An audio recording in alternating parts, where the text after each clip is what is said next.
Selamat datang ke Peachtree Morning Show dari DCI. Cara bijak untuk mula hari anda. Selamat menonton. Oh, saya adalah pengacara hari ini. Ni Geshe Michael dari Cafe Peachtree bersama-sama dengan tetamu saya iaitu kawan baik saya Seiji dan Nor. Saya amat berbangga kerja bersama-sama mereka berdua di Peachtree selama seminggu. Saya rasa anda pasangan yang sangat seksi. Dari negara yang cantik, Syria dan Romania. Seiji pula berasal dari Jepun, Mexico, Sweden, Australia. Jadi walau bagaimanapun, jom. Ada soalan untuk kami, kan? Ya, kami ada soalan dari Joy, dari Shenzhen. Mari kita dengar. Hello, Geshe Michael. Terima kasih atas semua ajaran yang bermakna. Saya Joy Chan dari China. Setiap orang di dunia ni unik. Jika mereka tahu bakat istimewa mereka, mereka dapat guna bakat untuk tolong ramai orang lagi. Soalan saya, bagaimanakah setiap individu mencungkil bakat-bakat unik mereka, terutamanya mereka yang sudah amalkan sistem benih ni? Terima kasih sudi jawab soalan saya. Oh, itu soalan yang bagus. Dia seorang yang penting. Dia dari China Soft Power yang mengupah DCI. Dia menjalankan tugas yang sangat bagus di sana. Jadi, apakah pendapat anda? Ya, ini sebenarnya berkait dengan DCI level 2, di mana anda mencari bakat terpendam, perasaan bersemangat atau tujuan hidup anda. Seperti yang kami kata di DCI, untuk dapat sesuatu atau capai matlamat, anda kena tolong seseorang terdahulu. Jadi untuk soalan ni, jawapannya adalah jawapan yang kita kata jawapan klasik. Cubalah cari seorang dan bantu mereka cari bakat. Contohnya, cara yang mudah ialah jumpa mereka selama sejam seminggu dan berbual-bual seperti biasa. Cuba tolong mereka cari apa yang mereka gairahkan selama ni. Ni soalan yang lazim. Tapi ramai orang bergelut. Mereka hanya sia-sia kata, ya saya cuba buat kerja tu, tapi tak semesti dia akan lakukan kerja tu sepanjang hayat. Jadi dengan beri apa saja petua serta motivasi yang betul, kita tertanam benih untuk mencukil bakat terpendam dan matlamat hidup kita. Apakah pendapat anda? Saya rasa soalan ni dapat tolong ramai orang pada ketika ini yang mungkin menghadapi risiko kehilangan kerja. Mereka mungkin berfikir, kalau saya kembali untuk berusaha mengasah bakat yang saya sekarang dan gunakannya pada masa ini, saya bersetuju dengan apa yang anda kata tu. Saya nak tambah sedikit supaya dapat tanam benih tu dengan lebih senang lagi. Seperti yang dipelajari di DCI, terdapat benih yang lebih besar, tanam ataupun tanah yang lebih subur untuk tanam benih. Jadi untuk bakat, pilihlah remaja-remaja yang tiada hala tuju hidup. Mereka tak tahu apa nak lakukan selepas meninggal sekolah. Mereka tak tahu macam mana nak pilih bidang pengajian. Golongan ni lah pilihan yang sesuai untuk kita tanam benih. Ataupun ibu bapa yang diabaikan oleh anak-anak mereka dan tak tahu apa nak buat. Jadi mereka lah tanah yang sungguh subur untuk tanam benih. Itu je yang saya nak tambah ni. Ya, seperti biasa saya ada satu idea. Anda tahu, sepanjang hidup kita berjumpa ramai orang, sudah tentu kita berpeluang berjumpa dengan orang yang kehilangan arah tuju mereka. Misalnya, seseorang menelpon saya semalam. Mereka berkata mereka hilang arah tuju. Mereka tak tahu apa nak dilakukan. Dan saya berasa sungguh sedih apabila dengar ni, kerana saya dah tahu apa yang saya nak buat pada usia 17 tahun tu. Saya sangat teruja mengenainya dan sentiasa tak cukup pas masa untuk buat apa yang saya nak buat. Tapi saya berjumpa dengan orang yang mengatakan mereka rasa bosan. Mereka tak tahu apa nak buat tu. Mereka tonton Netflix sepanjang hari dan saya rasa saya nak beli jangka hayat mereka. Saya rela bayar $100 untuk sejam. Juallah masa hayat anda tu. Biasanya kita tak hirau mereka ni. Kita selalu kata dia ni tak gembira, dia tu membosankan, orang tu tak berbakat dan orang ni tak ada semangat hidup. Kami tak begitu kisah atau rasa kita perlu bertanggungjawab terhadap mereka. Kami hanya tahu keadaan mereka dan berfikir, malangnya sungguh nasib mereka.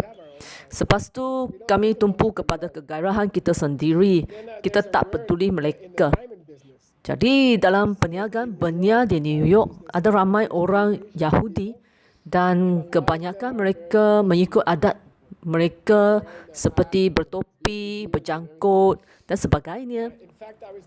Saya seseorang saja yang bukan Yahudi dalam kelab perniagaan belian tu. Saya kena ambil masa yang lama untuk bergaul-gaul dengan mereka. Mereka panggil shorthand. Mungkin serupa maksud di Arab. Shorthand bermaksud orang yang mengenalkan dua orang untuk berkahwin. Dalam bahasa Inggeris dia disebut tukang jodoh.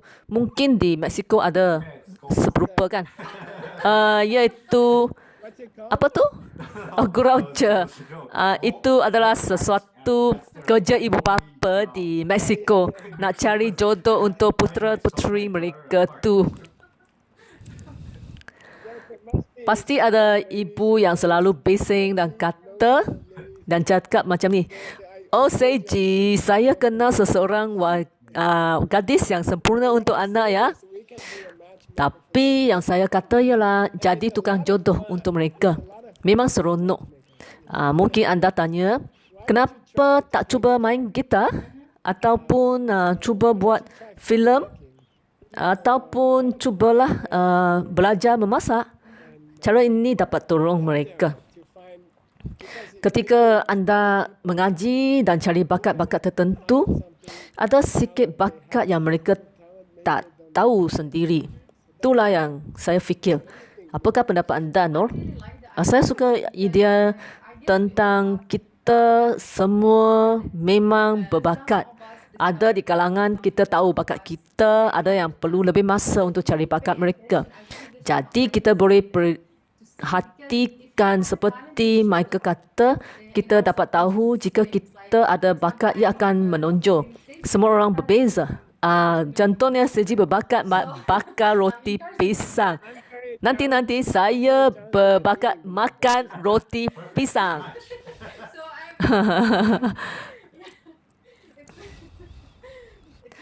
Jadi kamu harus peka terhadap bakat orang lain. Anda boleh menarik perhatian mereka terhadap bakat mereka.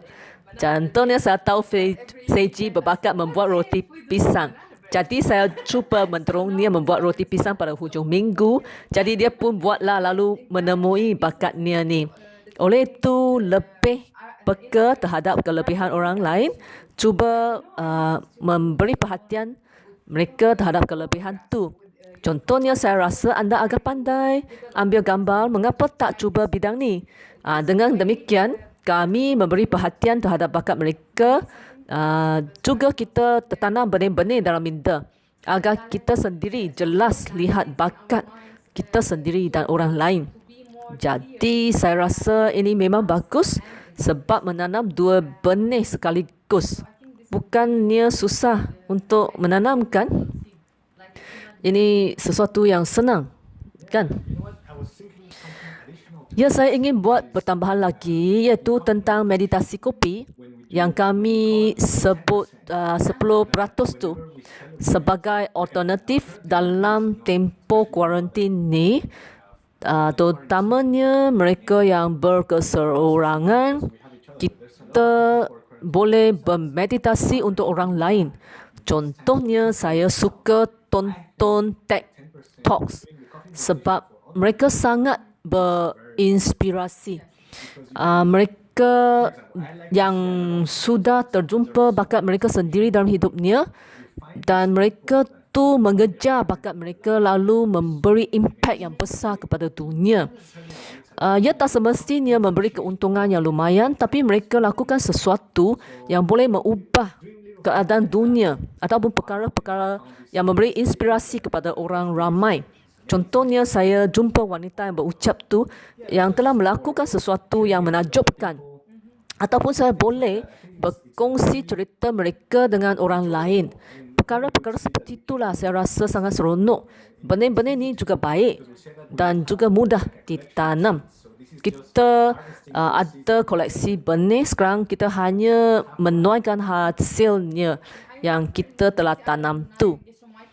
Ya, saya masih ingat pada DCI level 9, Casey Michael beri kami petua yang amat praktikal, iaitu menetapkan alam 2-3 kali sehari untuk ingat kami agar mengimbas kembali bakat-bakat ataupun idea-idea yang kami teliti di sekeliling orang kita. Kelakuan berhenti, membuat seketika imbas kembali ni serta memberi penghargaan kepada mereka merupakan sejenis meditasi yang singkat. Meditasi bagai siram air pada jutaan benih yang kita dah tanam sebelum ni. Jadi saya akan berbuat demikian kerana dalam ketika ni agak sukar untuk berjumpa dengan orang lain dan kita boleh melakukannya dalam minda, terutamanya duduk di rumah serta menonton banyak rancangan televisyen. Jadi apabila tertonton filem bagus, cuba bermeditasi tentang bakat-bakat pelakon tu. Apabila anda kata seseorang itu penuh semangat, saya suka masak tapi saya tak segairah seji. Apabila saya makan di suatu tempat, saya terjumpa tukang masak atau pelayan yang penuh semangat, saya ucapkan terima kasih dan tahniah kepada mereka. Inilah cara yang bagus. Adalah sangat membosan seumur hidup dan tidak bertemu dengan orang yang bersemangat kan. Jadi apabila anda bertemu dengan seseorang yang penuh semangat, contohnya kat Cafe Peachtree tu, kami kena bina tandas baru dengan sistem bawah tanah yang besar. Saya terjumpa seorang lelaki iaitu pembina tandas tu. Dia kerja penuh semangat.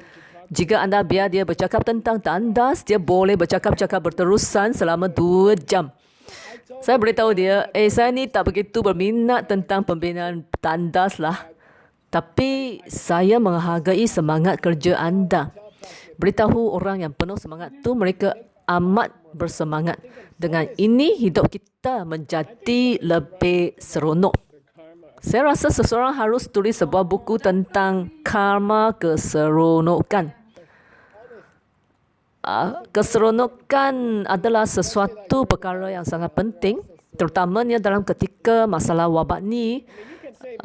Kita boleh kata kita mungkin akan mati, mungkin tak. Tetapi sekurang-kurangnya kita harus hidup bergembira serta jadi hidup orang lain lebih seronok. Bagaimana untuk capai ni, saya pun tak begitu tahulah. Saya rasa dengan nanya soalan. Sebagai contoh, saya ada seorang rakan yang bernama Ben Cameron.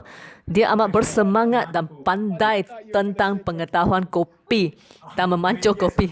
Oh, saya fikir anda nak cakap pasal penterjemahan kan? Ya. Bukan. Okey, maaf ya. Saya terus cakap. Kami selalu bertukar makselamat. Dia selalu menghantar pita kepada saya. Apabila saya dapat kopi yang baik, saya hantar kepadanya. Kami berkongsi kegairahan ni.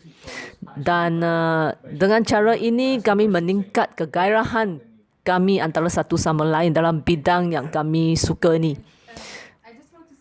Dan bagi saya hanya ingin berkongsi sedikit tentang keseronokan.